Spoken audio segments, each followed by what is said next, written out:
မြေစာရုပ်ရှင်ဇာတ်ကားနဲ့တူကျင်းသည့်အကယ်ဒမီရမယ်လို့လူပြောများနေတဲ့မြင့်မြတ်တဲ့စင်မှာအခုချိန်မှာအနုပညာလောကမှာမြင့်မြတ်ရဲ့ထူးထူးခြားခြားရုပ်ရှင်ဇာတ်ကားတစ်ခုယုံတင်ပြသနေပါတယ်။အဆိုပါရုပ်ရှင်ဇာတ်ကားကတော့မြေစာဆိုတဲ့ရုပ်ရှင်ဇာတ်ကားကြီးပါ။အဲ့ဒီမြေစာရုပ်ရှင်ဇာတ်ကားမှာတော်ရုံတရုံမင်းသားတွေတရုံမဆောင်နိုင်တဲ့ character တစ်ခုကိုမြင့်မြတ်ကအပြည့်ပြည့်စုံသရုပ်ဆောင်ခဲ့ရဖြစ်ပါတယ်။ဒါကြောင့်လည်းမြင့်မြတ်ကမြေစာဆိုတဲ့ရုပ်ရှင်ဇာတ်ကားကြီးနဲ့အကယ်ဒမီဆုကျင်းတင်ရမယ်လို့ပြောနေရဖြစ်ပါတယ်။အားလုံးသိကြတဲ့အတိုင်းအခုနှစ်ပြီးခဲ့တဲ့အကယ်ဒမီဆုပေးပွဲမှာတော့တရုတ်ဆောင်မြင့်မြတ်ကအကယ်ဒမီဆုနဲ့လွဲချော်သွားခဲ့ရဖြစ်ပါတယ်။ဒါပေမဲ့လည်းအခုနှစ်မြေစာရုပ်ရှင်ဇာတ်ကားမှာတော့မြင့်မြတ်ကမိသားစုအတွက်အနစ်နာခံတဲ့လမ်းဘေးစီပင်ဝင်တန်းအကိုကြီးဇယုတ်ကိုအပိုင်နိုင်ဆုံးတရုတ်ဆောင်နေတာကြောင့်မြင့်မြတ်ကအကယ်ဒမီဆုကျင်းတင်ရမယ်လို့ပြောနေကြတာဖြစ်ပါတယ်။အထူးသဖြင့်တော့မြင့်မြတ်ကအဆိုပါဇာတ်ကားမှာမိသားစုအတွက်အနစ်နာခံခဲ့ပေမယ့်ကျေးဇူးမသိတတ်တဲ့မောင်နှမတွေကြောင့်ဘဝနာခဲ့ရတဲ့အကိုကြီးနေရာမှာအကောင်းဆုံးသရုပ်ဆောင်နိုင်ခဲ့ရပါမြင့်မြတ်ကအဆိုပါဇာတ်ကားမှာလမ်းဘေးစီပင်အမိုက်သိန်းက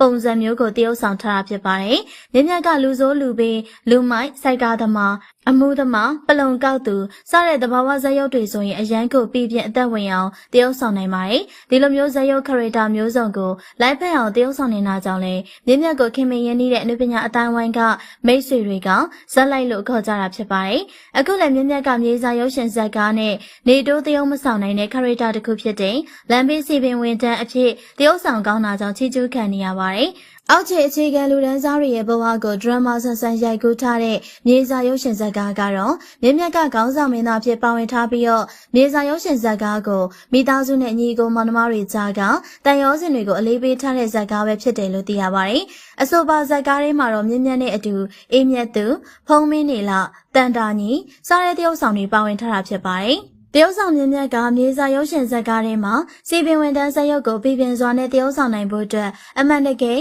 အပြင်ကစီပင်ဝင်တန်းအကိုအမျိုးသားတယောက်ကိုကားပေါ်ကနေလှမ်းတွေ့ပြီးတော့ဓာတ်ပုံရိုက်ထားကသူ့ရဲ့ပုံပန်းတံပုံစံကိုအတူခိုးခဲ့တယ်လို့ဆိုပါတယ်။ဒီအတွက်ကြောင့်လည်းမြေစာရုပ်ရှင်ဇာတ်ကားရိုက်ကူးနေစဉ်အတွင်းလာကြည့်ရဲ့ပရိသတ်တွေကသူ့ကိုမင်းသားမြင့်မြတ်မှန်တယောက်မှမမိကြပဲနဲ့စီပင်ဝင်တန်းအစ်စ်လိုပဲထင်ခဲ့ကြတာဖြစ်ပါတယ်။မြေစာရုပ်ရှင်ဇာတ်ကားကြီးကိုမြောက်တကုံနာကအမိုက်ပုံမှာရိုက်ကူးခဲ့တာဖြစ်ပြီးလာကြည့်ရဲ့လူတွေကအမိုက်ပုံနဲ့အမိုက်ကားတွေစီပင်ဝင်တန်းတွေကိုရိုက်နေရလို့ပဲထင်ခဲ့ကြပြီးတော့မင်းသားမြင့်မြတ်ပါဝင်မှန်းတောင်မသိတဲ့အထိမြင့်မြတ်ကတကယ်စီပင်ဝင်တဲ့အစ်စ်အလားတရုပ်ဆောင်နိုင်ခဲ့တာဖြစ်ပါတယ်။မြင့်မြတ်ကဒီလိုမျိုးအောက်ခြေလူဒန်းစား character ကိုတဘာဝကြကြတရုပ်ဆောင်နေတာကြောင့်လေမြင့်မြတ်ကိုအခုနှစ်မှာမြေစာရုပ်ရှင်ဇာတ်ကားနဲ့အကယ်ဒမီရမယ်လို့ခန့်မှန်းထားကြတာဖြစ်ပါတယ်။မြင့်မြတ်နဲ့အတူအကယ်ဒမီရမယ်လို့ခန့်မှန်းခြင်းခံရတာကတော့ဇက်ဖို့တရုပ်ဆောင်စင်မဖြစ်ပါတယ်။စင်မကအနုပညာလောကထဲမှာဝိုင်းရင်ဇက်ဖို့တရုပ်ဆောင်ဖြစ်ပြီးအနုပညာအရေးသွေးမြင့်မားတဲ့သူဖြစ်ပါတယ်။ဒါကြောင့်ပရိသတ်တွေကအကယ်ဒမီဆုရတာကိုမြင်ကျင်ကြပါတယ်။မြေစာဇာတ်ကားထဲမှာတော့စင်မကအကယ်ဒမီရနိုင်လောက်တဲ့ဇက်ကွက်တွေကိုရရှိထားပါတယ်။ဒါကြောင့်မဲ့အကယ်ဒမီဆုမှာအမျိုးသားဇက်ဖို့ဆုနဲ့ဇက်ဆောင်ဆုကိုမြင့်မြတ်နဲ့စင်မကမြေစာဇာတ်ကားနဲ့တင်ပိုက်နိုင်လိမ့်မယ်လို့ဆိုကြပါတယ်။ဒီဗီဒီယိုကိုကြည့်ရှုနေကြတဲ့ပရိသတ်တွေကရောမြေစာဇာတ်ကားတွေကမြင့်မြတ်နဲ့စင်မကအကယ်ဒမီဆုနဲ့ထိုက်တန်ရလားဆိုတာပြောသွားခဲ့ပါအောင်ရှင်။အဆုံးထိကြည့်ရှုပေးတဲ့အတွက်အားလုံးကိုကျေးဇူးတင်ပါတယ်ရှင်။